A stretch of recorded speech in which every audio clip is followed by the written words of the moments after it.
racing. And Shamrock Blue is bursting through a gap and coming ominously. Shamrock Blue's got the lead and Shamrock Blue's got the money. Welcome to this week's edition of The Final Gallop. It is episode 247 and is proudly supported by the Brisbane Airport Hotels Group and PlayUp. This week we will preview our 6 runners for the Eagle Farm meeting on Saturday, the first Saturday meeting of the new Premiership season. We'll also reflect on the season that has just gone, which has brought many highlights. Firstly, good morning, Tony. Congratulations on your 10th consecutive Metro Trainers Premiership all secured. Yeah, good morning, Claire. Good morning, everyone. Great season. Great to get 10 Metro Premierships under the belt down here in Brisbane, but as we talk about all the time, it's a big team effort, so it's everyone's premiership, really. Everyone's contributed.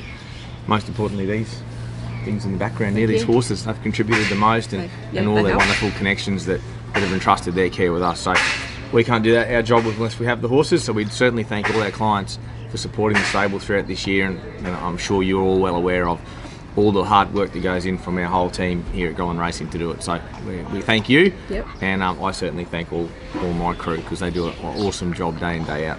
We'll just look at a couple of our stats. We've got 140.5 Metropolitan winners, the best ever return, and 193.5 winners anywhere, ranked 3rd in Australia. Yeah, we're lucky enough to have done that, which is really good. We train out of 90 boxes here in Brisbane, so although we have a high volume of horses that turn through those 90 in and out sort of stuff, we only have the 90 horses in stabling here in Queensland. So it's a good effort, I reckon. I'm sure it is a really good effort.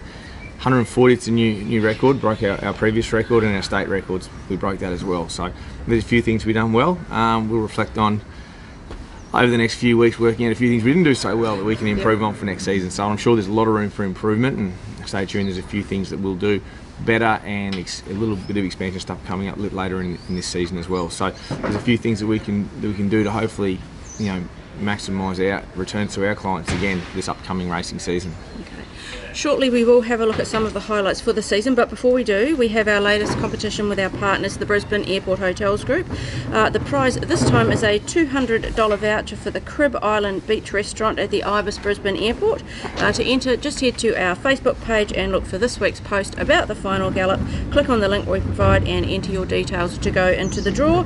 The winner will be announced in next week's show, and as I'm sure that you know, the Crib Island burgers are pretty good now to this world. Yeah, it's great. I'd definitely get into that competition if I was anyone out there. The food out there is terrific. It's really good. It's really good. So, if you're thinking about going into the draw for it, I would, because it's definitely a well worthwhile prize, that's for sure. Okay. Before we get into our preview, Tony, I just want to hear some of your highlights from our record-breaking season. Firstly, a couple of your most memorable winners for the year. The Magic Millions just stands out to me by far. Yeah. It was the best win of the season. I absolutely loved every bit of it. And then probably early in the year for me, my other one, there was a lot of good moments. I mean, I can talk about a few others, and I'll talk on a few other horses soon, but one of my other more memorable wins was probably Baller winning up the straight. I know it was really early in the new season. It was spring last year. It feels like an eternity ago when it happened, but I thought his win down the straight, and then his beaten run in the Group 1. That was probably one of my most proudest days, I think, when he ran 3rd in the Group 1 down there. It really, just to get a horse from where he come from when he started with us to get to that level and race that well. Yeah. That really, very satisfying moment for everyone involved in the stable. So there's a couple, but the highlight was Skirt the Law. To win that race. Even though we had to do it twice. We had to go try and do it twice in a few days, but it was just an unreal feeling to win the Magic Millions. It felt like a Group 1, even though it's not. And a couple of winners who you feel will go on to progress to group company this season. I spoke about one of them, Skirt the Law. I'm really sure she's going to come back, a lovely 3-year-old. I'm so impressed with what she's doing here. She's one. She's pretty obvious, I think. And the other one that's really obvious, which we'll speak about, and then his win on Stradbroke Day hit home to a lot of people just what I already thought of the horse, is Antino. He's a really special horse, and he could go on to do anything for the stable over the next 12 months to 2 years. So he's the one I'm really excited about. When he's in work, you don't have to worry about an alarm to get out of bed, that's for sure. Makes it a lot easier. Yeah, he's absolutely a very special horse. So I think those two horses are going to go to Melbourne this spring. They're two of our brighter stars, and we get to showcase them down south, and I'm sure they're going to do a really good job for the stable and their connections.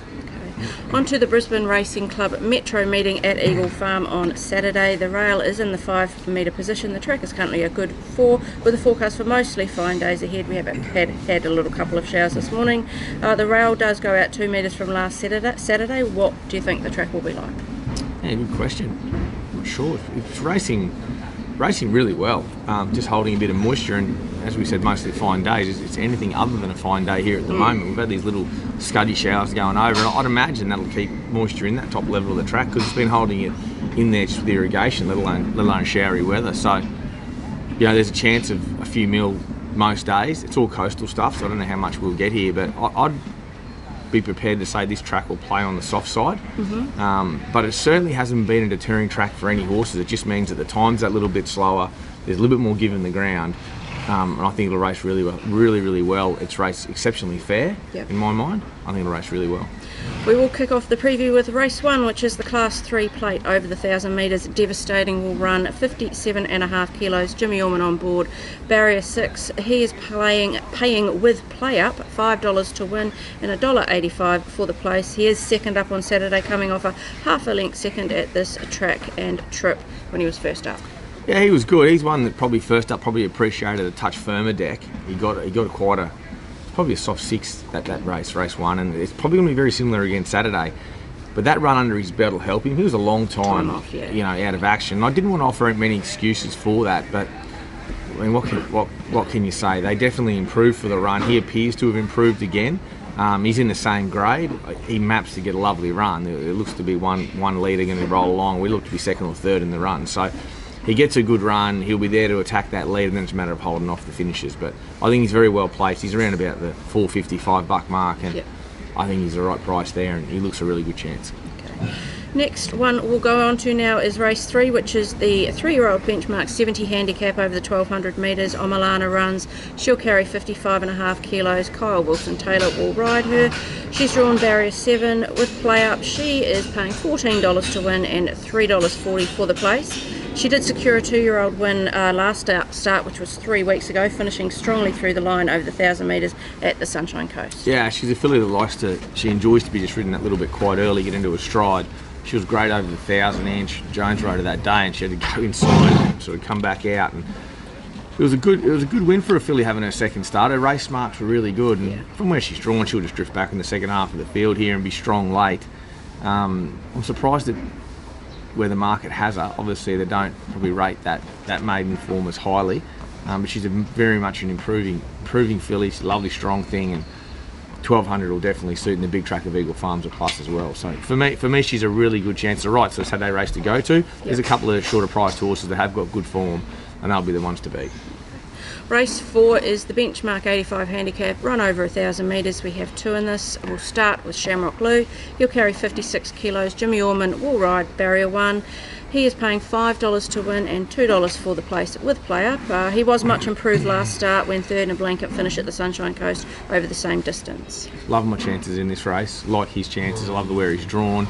There's enough speed for him to put pressure on early. He can begin well, then find the back of that speed. So he's going to get the right run. He'll bounce through and be presented at the right time from Orman. I think he's an excellent chance. I love how he's weighted, 56 in this sort of race. I think he's beautifully placed. I think this is the right race for him, and he's got the right form to run well. Second runner we have is Michelle. He will carry 53.5 kilos. Ben Thompson on board, drawn barrier 10. Big finish last start in the same race as Shamrock Lou in the same blanket finish where he finished 5th, but he's drawn poorly again. Yeah, I just hope I'm not telling the owners the same thing as I said the other day, which the barrier got him beat. And that could very well be the case here with, at this grade you don't have a lot of options, so I'm going to have to run him off a wide draw. There is enough tempo on paper. Hopefully they race to that speed. If they do, he can sit back off that speed. He'll be very strong late. Yeah. Off a good gate, I think he'd halve his quote. He was $8.50 or something in the market. He'd be a lot shorter if he drew a good barrier. I think a good barrier would enhance his chances, but he's in great shape. If the speed's on, he'll be a good finisher. And Shamrock Lou's on top just from the draw, I think Shamrock Lou will settle in front of Michelle. He was very similar to Sunshine Coast the other day. Yeah. I think that run just in behind that solid speed will really suit him, and 56 kilo weight is a good weight for him. Okay. Race 6 is the Colts, Geldings and Entires benchmark 72 handicap over 1,200 metres as Arastro runs in this 60 kilos with Jimmy Orman on board, barrier 2. He's paying $2 to win and $1.26 for the place with play up. He's our friend. He was being friendly and now he's going to have a drink. He was just pipped at the post when he gave a huge sight to lead first up at Doomben at his first start for us over this distance. Yeah, he was really good. Got softened up badly mid-race by 4 million to 1 chance. And he finished a long last, and he's been beat by Pimple, by Hatcher, and his form's been great. He just about one beat Black on Beauty here last week. Performed well, basically all Carnival Hatchet in different sorts of races. So, I think I'm sure he's going great. I give him a month to get over that run just to find the right race. The 60 kilos here, and I put a senior on, he's not really a kid's horse. He'd be a bit aggressive. I initially knew I was going to carry the 60. It was a benchmark race, and I was a bit worried if something was a real lightweight that had a good billy, but I think 56.5 is the lowest. So, I've got 56 something's the lowest. So it's even less than 56.5. I think it's 3.5 kilos. So it's minimal difference in weights from the top to the bottom.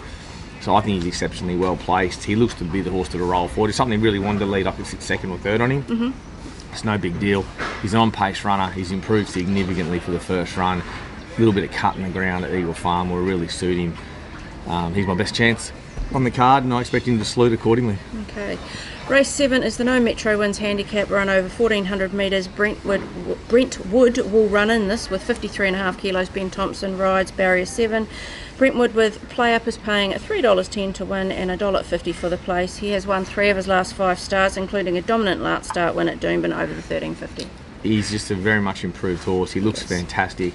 Nothing will parade much better than him Saturday at the races. He looks absolutely beautiful. He's handling his racing well. His races have been spaced and really hand-picked, and been able to strike when we've done that. He's had a great preparation. He's matured so much as a horse this time different horse. And that'll be on display again on Saturday. He's so well weighted here. No Metro Win. He's a horse in great form. He races 4 to the speed. A bit of cut in the ground won't hurt him. In fact, it suits him. 1,400 is not an issue. He's won over that at the Sunshine Coast in the big track. So look, he ticks all the boxes for me, particularly with how he's weighted. Yep. I expect him to be very hard to beat. Okay. We are into the final furlong of this week's final gallop. Who do you think your best winning chance at Eagle Farm on Saturday is? My best winning chance is Zoroaster. I could have put him or Brentwood as my 2 best chances. They're both, I think, very well placed in their races. He's my best. He's got a lot of upside to him, this horse, and I think this time of the year he'll be a real sort of Brisbane Spring star. I think you'll see that on display on Saturday. Excellent. Your best each way chance? Each way is not a lot of big each way odds there for the stable on the weekend, but I think if you can get $5, Shamrock Lou, I know 450 is probably a touch short each way, but I love the run he's going to get. I'll be shocked if he doesn't run top 3. Okay, your best at the Provincials. We've got Ipswich on Friday and the Sunshine Coast on Sunday. Yeah, I'll stick with Ipswich Friday. I think they're not going to get any rain in there. This is just coastal stuff, so the track will be good ground there. I think Radiant Remy. Okay. She's had a few false starts with bad barriers, etc., but she looks unbelievable this time. And she's really matured into a nice filly, well placed off a low draw with a light weight. I think she's my best provincial chance. And your best track worker this week? This bloke here. Rastro. He was terrific. Yeah, he was unreal. He's a horse that he's a highly strung bloke. You've got to work with him well, and his work rider Stewie Hinks does an amazing job with him, as he does with a few of the other more difficult horses in the yard here. And he's doing a good job on this horse, and he's relaxing beautifully. And I thought his work Tuesday was, since I've had him, the best I've seen of him. I'm really happy with where he's at. Okay, and your performance from the stable for the week? Last week from the stable, Ange Jones is my performance for the stable. The horses were great. We had a lot of good performances there. Freedom Rally, it's easy to talk about him. He's pretty impressive. But I'll talk about Ange Jones this week. Her performance in the stewards room could improve, but with the protest, but her performance overall for the season to outright her claim basically in the one racing season is pretty impressive. She rode a below par ride early in the day last Saturday. It didn't matter, come out and rode a double and outrode the claim. She's that sort of kid. Yeah. She's done an amazing job. I can't speak highly enough of her. I don't give her as many raps as everyone else does because we try and keep her a bit grounded at times. And she's not a person that gets a big head anyway, but she's done an amazing job. She's my performance of the week from last Saturday, and I think she's been one of the stars of the show this year for the entire stable. She's done a great job. She certainly has.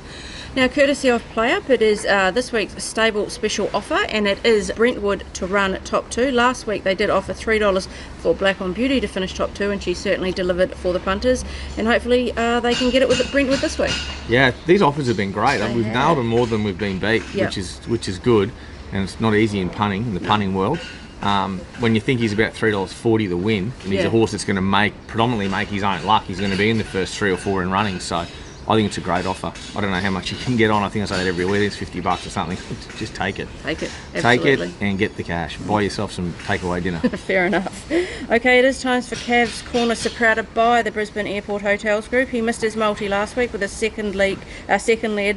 Poor Queen of Thoughts carried too much weight, and it proved a little bit too much for him. Yeah, absolutely. Poor Let's thing. let's see what he's got for us this week. Welcome to Cav's Corner for this week. Before I give me selections, congratulations to Jimmy Orman, Brisbane Jockey Premiership. Also to Ange Jones on the Apprentice Premiership. Also, job well done by Ange. He rode a claim in the first full season and riding in the metropolitan area. She's a big girl now, she's no claim. Righto, we'll go to our tips. We'll go to Brisbane on Saturday. We will go Zarastro a win, into Brentwood a win. Good punting, guys. His multi looks pretty good this week. Zarastro a win into Brentwood to win. Yeah, well, they're clearly our 2 better chances. Yeah. We're not in a lot of races No. Saturday, but we've got really good strength in the races we're in. Yeah, I like his multi Saturday. I really do. He was a bit unlucky last week. That track, that 8 metre rail at Sunny Didn't Coast, help played her. quite biased, and Yeah. she got ridden too far forward because of that bias. So I'm going to be a bit forgiving in Cav. I'm not normally that forgiving. I'm normally happy to drive a few jabs into him when I can, but I like his multi this week. These horses are in good shape. The track will suit, the distances will suit, and the class is right in their alley. Zarastro's gone to the back of the box, so hopefully he didn't hear. He's scared. He's scared.